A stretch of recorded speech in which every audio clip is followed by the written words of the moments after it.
प्रभु यीशु मसीह के नाम में आपको अनुग्रह एवं शांति मिलता रहे। हम उत्पत्ति की पुस्तक का अध्ययन कर रहे हैं और मैं विश्वास करता हूँ इस अध्ययन से आप आशीषित हो रहे हैं। पिछले अध्ययन से हमारा जो शीर्षक था, हवा की 5 गलतियाँ जिसके कारण वह पाप में गिर गई। पहला, शैतान की चाल को ना समझ पाना, अर्थात सांप के अंदर घुसे शैतान को ना पहचान पाना। दूसरा, अधिकार का इस्तेमाल ना करना। तीसरा, आदम से दूरी बनाना। चौथा, वचन की कमी होना। पांचवा, सांप के साथ निरंतर बात करते रहना। 2 पॉइंट को हम ऑलरेडी देख चुके हैं। आज हम देखेंगे तीसरा पॉइंट, आदम से दूरी बनाना। कैसे हम जान सकते हैं कि वह आदम से दूरी बनाई? जब हम उत्पत्ति 3 अध्याय 1 से 6 पद तक पढ़ते हैं, जहाँ शैतान का प्रलोभन स्त्री के जीवन में आया, तो यहाँ स्त्री और सांप अर्थात शैतान के साथ वार्तालाप है। इस वार्तालाप में आदम का कोई रोल नहीं है। स्त्री ने जो भी निर्णय लिया वह खुद से निर्णय लिया, उसने आदम से पूछा नहीं। हो सकता है आदम वाटिका के दूसरे भाग में था। जब कोई अकेला होता है तो शैतान को मौका मिल जाता है कि उसे पाप में गिराए, क्योंकि यह ज़्यादा आसान होता है। इसलिए परमेश्वर ने सुंदर संगति को दिया है जो कलीसिया है। जब हिरन झुंड में होते हैं तो शेर उनका शिकार नहीं करता है, वह मौका ढूंढता है कि कोई हिरन अलग हो जाए। शैतान भी इसी मेथड से काम करता है। सभोपदेशक 4 अध्याय और उसके 9 से 12 पद में लिखा है, 1 से 2 अच्छे हैं क्योंकि उनके परिश्रम का अच्छा फल मिलता है, क्योंकि यदि उनमें से एक गिरे तो दूसरा उसको उठाएगा, परंतु है उस पर जो अकेला होकर गिरे और उसका उठाने वाला कोई ना हो। फिर यदि 2 जन एक संग सोएं तो वे गर्म रहेंगे, परंतु कोई अकेला कैसे गर्म हो सकता है? यदि कोई अकेले पर प्रबल हो तो हो, परंतु 2 उसका सामना कर सकेंगे।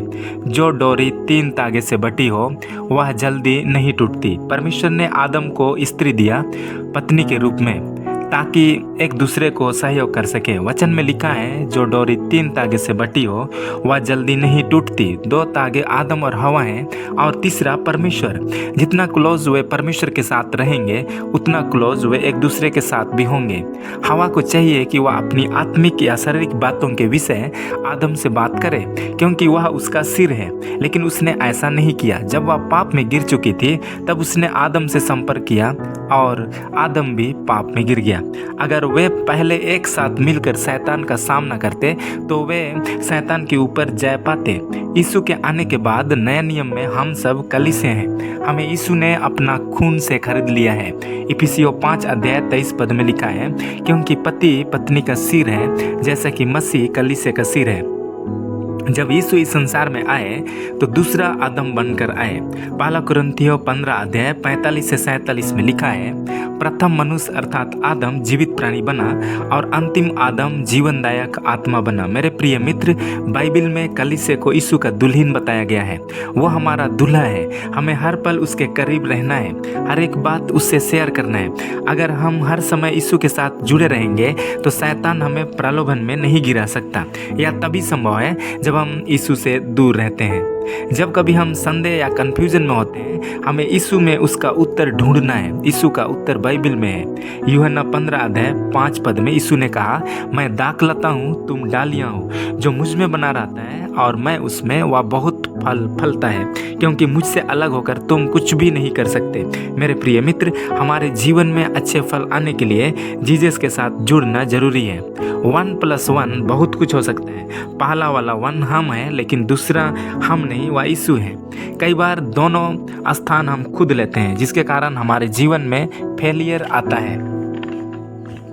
नीति वचन 3 अध्याय 5 से 6 में लिखा है, तू अपनी समझ का सहारा ना लेना, वरन संपूर्ण मन से यहोवा पर भरोसा रखना, उसी को स्मरण करके सब काम करना, तब वह तेरे लिए सीधा मार्ग निकालेगा। हमें यीशु को अपने जीवन में काम करने का अवसर देना है। जब हम इस धरती में हैं, यीशु ने हमें कलीसिया के साथ जोड़ा है। कलीसिया में और भी प्रभु के अच्छा दास दासी हैं, उनके साथ जुड़ना जरूरी है, जो हमें सही निर्णय लेने में मदद करते हैं। उनके साथ हमारा संगति हमें शैतान की चालों से बचाता है। अगर हमारा संगति प्रभु के लोगों के साथ नहीं है तो हम जल्द शैतान की चाल में फंस सकते हैं। प्रिय मित्र, हवा को आदम के साथ रहना था, अपनी कमजोरियों या मजबूती को आदम के साथ शेयर करना था।